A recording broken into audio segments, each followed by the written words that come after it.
Hey guys, welcome back to the channel. In today's episode, we're going to be working on a 2002 Ford F-150 Super Crew. We're having issues with the keyless entry, and the key fob doesn't lock the doors. And when you get into the cab, both doors, passenger and driver side doors, do not lock all the doors. They do unlock, but they don't unlock. So we've pretty much narrowed it down to not being actuators, not being electrical, and not being any fuses. I'm going to go ahead and show you the symptoms, and then we'll go ahead and make the repair. Stay tuned. Okay, so here we are in the driver's side door, and I wanted to show you where the locks, where I can't lock the door. So you hear the alarm audible, but the lock doesn't go down. But if I lock the door manually and then unlock the door, it comes right up. Now all four doors, this is a crew cab, do that. So I can't lock it, but manually it unlocks. So we've narrowed it down to being not the fuse, not the actuators, not any of the wiring.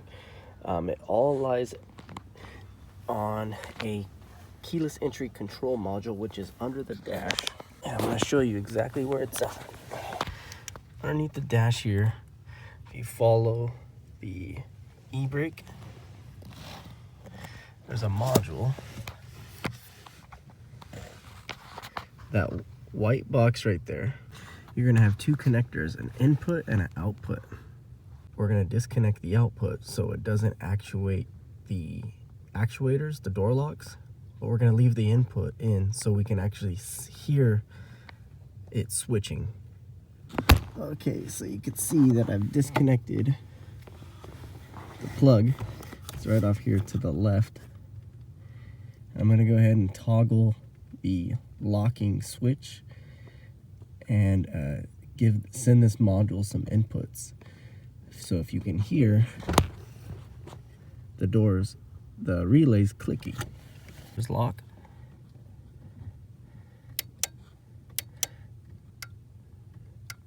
So you hear the difference. So this would be unlock, where you can hear the relay sounds really crisp and it's making good contact. Now I'm gonna lock the door and hear the relay. It does not make a good crisp contact where you hear the relay.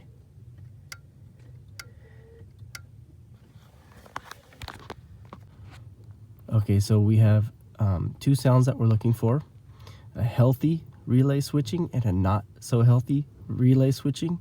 So here's the sound of a healthy relay that's switching, and here's a relay that's not healthy switching. So that relay has gone bad, and that is the locking relay built internally into the module. So if you go underneath your dash and you toggle the unlock and locking switch and you hear that, the relay internally in the module has failed, and you're going to need to replace the module. Okay, so here I have the new one, which is used, and the old one, which is bad. Like I said, you're going to find two nuts like this on studs on the firewall. Go ahead and remove the two bolts, unplug your two plugs, and remove the unit. Set that aside. Now, a little bit on the new unit. Something to consider when buying this is you can go on eBay and find these. They're not a guarantee. I believe you can find them on Amazon and or the dealership, but you're going to pay a lot more for the dealership if you're going to get a new one. So the best bet on these is going to be going to a local wrecking yard. I picked this one up for $25. Okay, so I've got the new unit installed. You can see the paint marker, and I'm going to go ahead and switch them both on. Unlock, lock, unlock, lock. And you can hear the actuators on all 4 doors pulling in, locking and unlocking. And I just wanted to show you that it works now using both the switch and the fob.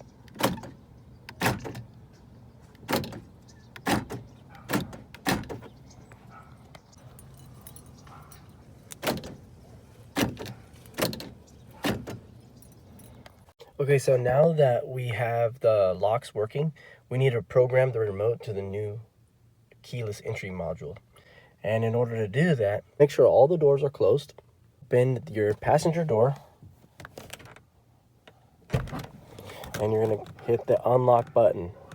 Then you're gonna take your key and put it in the ignition, and you're gonna roll it forward 8 times, and you're gonna end it in the run position.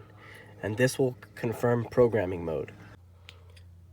You're gonna hear the door lock cycle, and that confirms that you're in programming mode.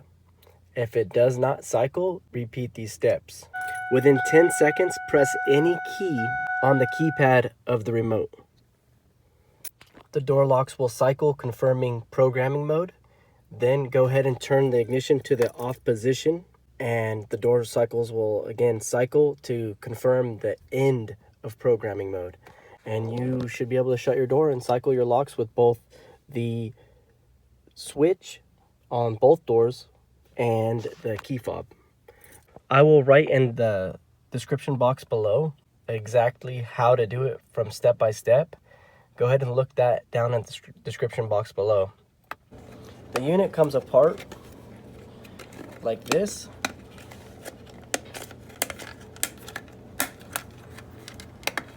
And you can slide out the chip like this that contains the relays.